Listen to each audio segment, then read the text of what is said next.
Exercise 8.2 कर रहे हैं हम, 9th का चैप्टर है ये क्वाड्रेटल्स, और क्वेश्चन नंबर 3 अब हम लेंगे एक्सरसाइज 8.2 का।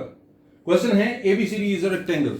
ठीक है, जो क्वेश्चन नंबर 2 था उसमें हमें क्या गिवन था? उसमें हमें गिवन था कि एबीसीडी एक रोम्बस है, लेकिन यहां पर आपको क्या गिवन है? It is given to you that ABCD is a rectangle. Okay, ABCD is a rectangle, A B C D is a rectangle. ABCD एक रेक्टेंगल है। ठीक है, अब सोचिए अगर एबीसीडी एक रेक्टेंगल है तो इसका क्या मतलब है? इसका मतलब यह है कि इसका हर एंगल जो है वो 90 डिग्री होगा। ठीक है, इसका हर एंगल जो है वो 90, ये एक पैरेललोग्राम है और इसका हर एंगल जो है वो 90 डिग्री है, ये इसका मतलब है। खैर, आपको क्या दिया हुआ है कि AB का मिड पॉइंट है P, BC का मिड पॉइंट है Q, CD का मिड पॉइंट है R और DA का मिड पॉइंट है S। तो आप ये फिगर जो है इस तरह से बन जाएगी। ठीक है जी, तो मैं फिर से आपको बता दूं आपको गिवन क्या है। It is given to you that given a rectangle ABCD is a rectangle. ठीक है जी, ABCD एक रेक्टेंगल है और AB का मिड पॉइंट है P Q R S are the mid points of, P mid point है किसका? AB, Q मिड पॉइंट है किसका? BC, R मिड पॉइंट है किसका? CD और S मिड पॉइंट है किसका? DA का रिस्पेक्टिवली। ठीक है जी, P is the midpoint of AB, Q is the midpoint of BC, R is the midpoint of CD, S is the midpoint of DA respectively. Okay, अब आपको करना क्या है वो देख लीजिए। आपको प्रूव करना है, you have to prove that PQRS is a rhombus। ये प्रूव करना है कि PQRS एक रोम्बस है। देखिए पिछला जो क्वेश्चन था, क्वेश्चन नंबर 2 एक्सरसाइज 8.2 का, उसमें आपको ABCD एक रोम्बस दिया था। आपने उसकी साइड्स के मिड पॉइंट को ज्वाइन करके एक फिगर बनाई और कहा कि भाई प्रूव करो कि वो PQRS जो है वो क्या है, वो रेक्टेंगल है। लेकिन अब वो उल्टा है, कन्वर्स है ये उसका। ABCD आपको रेक्टेंगल गिवन है और आपको प्रूव करना है कि ये PQRS जो है वो क्या है, इट इज अ रोम्बस। ठीक है जी, तो चलते हैं। पहला काम तो यही है कि आपको प्रूव करना होगा कि PQRS इज अ पैरेललोग्राम। तो कैसे करेंगे वो आपको याद है, मैंने आपको बताया हुआ है। ये हर केस में जब आपको पैरेललोग्राम प्रूव करना है, ये मिड पॉइंट दिए हो तो एक ही तरीका है। क्या तरीका है? P is the mid point of AB, Q is the mid point of BC, R is the mid point of CD, S is the mid point of DA, है ना? ये सब गिवन है। तो PQ is parallel to AC and PQ is half of AC, RS is parallel to AC and RS is equal to half of AC। Okay, पहला काम तो यही है। तो शुरू करते हैं। इन ट्रायंगल ABC को देख लीजिए, P and Q are mid points of, P, Q are mid points of किसके? AB, BC respectively. ठीक है, which implies PQ is parallel to AC and PQ is equal to half of AC। और reason क्या देंगे? ये PQ is parallel to AC, PQ is equal to half of AC। क्या reason देंगे आप? Reason होगा मिड पॉइंट थ्योरम। मैं इसको नंबर दे रहा हूं 1। ठीक है जी, मैंने इसको नंबर दे दिया 1। अब थोड़ा सा और आगे बढ़ते हैं। अब देखिए in triangle ADC, in triangle ADC, triangle देखिए ADC R, S are mid points of, R mid point है किसका? CD का, S मिड पॉइंट है किसका?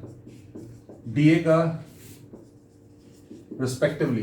ठीक है जी, R मिड पॉइंट है CD का, S मिड पॉइंट है DA का रिस्पेक्टिवली। विच एम्प्लॉयज, इसका क्या मतलब है? इसका मतलब है RS is parallel to AC and RS is equal to half of AC। RS is parallel to AC, RS is equal to half of AC। ये है जी। ठीक है जी, RS is parallel to AC, RS is equal to half of AC। और reason क्या देंगे? इसको मैं number दे रहा हूं 2 और रीजन वही होगा मिड पॉइंट थ्योरम। पहले लिखना चाहिए था, मैंने बाद में लिख दिया। लेकिन आप फ्रॉम 1 and 2 जरा नोटिस कीजिए, PQ पैरेलल है AC के, RS भी पैरेलल है AC के। तो PQ is parallel to RS. PQ is parallel to RS and PQ is half of AC, RS is half of AC. That means PQ is equal to RS. ठीक है जी? PQ is parallel to RS, PQ is equal to RS. Which implies, इसका क्या मतलब है? इसका मतलब है PQRS is a parallelogram.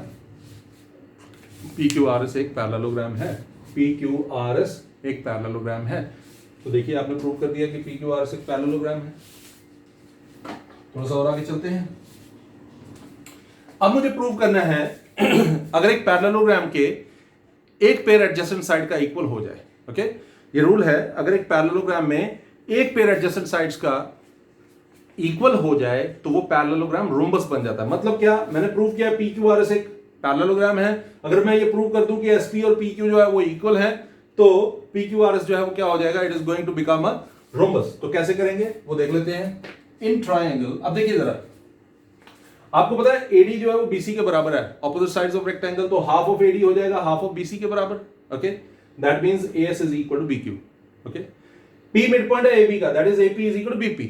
Okay, और हर एंगल, क्योंकि ये रेक्टेंगल है तो हर एंगल 90 डिग्री होगा. ठीक है, तो देखते हैं जरा क्या करने वाले हम. वी नो, हमें पता है, क्या पता है हमें कि AD जो है वो BC के बराबर है. क्या रीजन देंगे? ऑपोजिट साइड्स ऑफ रेक्टेंगल या पैरेललोग्राम, जो भी आप लिखना चाहिए. रेक्टेंगल है, ठीक है. Half of AD is half of BC. What about half of AD? Half of AD क्या होगा? It is AS. AS is equal to BQ. AS जो है वो किसके बराबर है? BQ के बराबर है. AS जो है वो किसके बराबर है? वो BQ के बराबर है. ओके, अब देखिए AS जो है वो हो गया BQ के बराबर. अब देखिए हम किस तरह से करेंगे.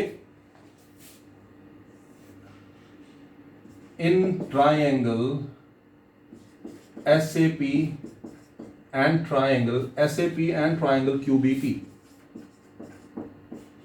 क्या होगा? देखिए AS is equal to BQ. Proved. ये हमने प्रूव कर दिया कि AS जो है BQ के बराबर है.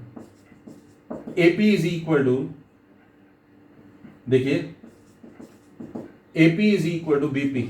क्यों? ये गिवन है, हमें गिवन है कि P मिड पॉइंट है AB का. और इसके अलावा angle A is equal to angle B is equal to 90 degree. Why? यहां पर देंगे reason, angles of a rectangle.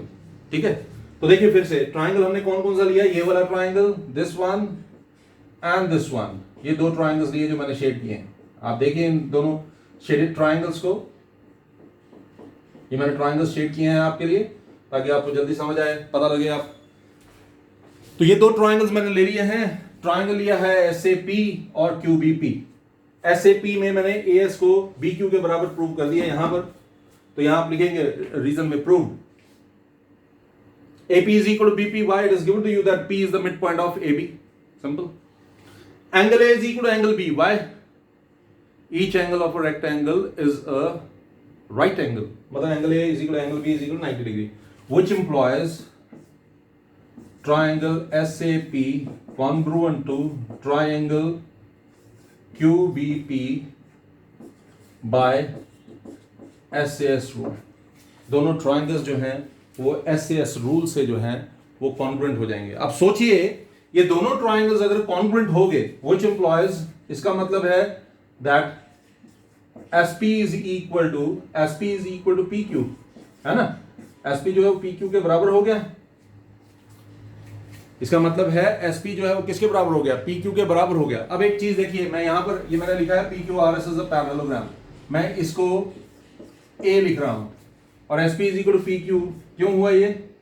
CP CT. This is B. SP is equal to PQ, CP CT, है ना. तो अब देखिए SP और PQ एडजेसेंट साइड्स हैं. एक पैरेललोग्राम है PQRS जिसकी एडजेसेंट साइड्स SP और PQ जो है इक्वल हैं. तो हम लिखेंगे from A and B PQRS is a rhombus. इस तरह से आप लिखेंगे from A, this is A, from B PQRS is a rhombus, और इस तरह से आपका काम खत्म। मैं देखिए फिर से बता देता हूं, PQRS को आपने सबसे पहले पैरेललोग्राम प्रूव करना है, और फिर आपने प्रूव करना है कि ये दोनों ट्रायंगल्स जो है वो क्या है, वो कॉन्ग्रुएंट है। जब ये दोनों ट्रायंगल्स कॉन्ग्रुएंट हो जाएंगी तो SP जो है PQ के बराबर हो जाएगा। तो ये तरीका है प्रूव करने का कि PQRS जो है वो एक रोम्बस है। सिंपल तरीका है, कुछ भी मुश्किल नहीं है, थोड़ा ध्यान से समझिएगा, जल्दी समझ आएगा।